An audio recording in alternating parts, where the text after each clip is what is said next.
Hi, it's Joe back from Level Up Your Gym. We're helping guide busy gym owners towards healthier clients, healthier businesses, and healthier bank accounts.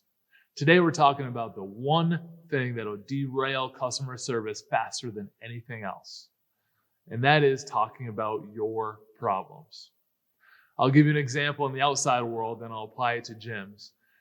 You can imagine going to a store to buy a t-shirt, and you go up to the counter, and the person says, "Just a second, I have to balance these receipts before I can help you." They're talking about their problems. I got to balance these receipts. They're making it your problem, making you wait. You'd feel a little bit put off. And maybe you're a really nice person and you'd still wait.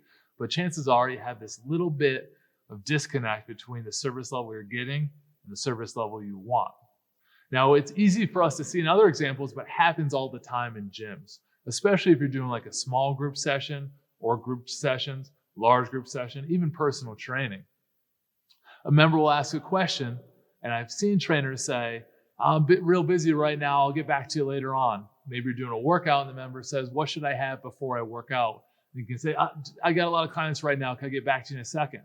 Well, you think in your head it's a different scenario, it's the same thing as the store. You're putting them off to handle it later. A better response would be, "That's a great question, I'm going to email you tonight at 5 with my answer." You didn't talk about your problems, you provided them the service and set the expectation in their mind when they're going to hear from you. So the one thing that derails customer service faster than anything else is talking about your problems. Meet them where they're at, guide them to where they want to go.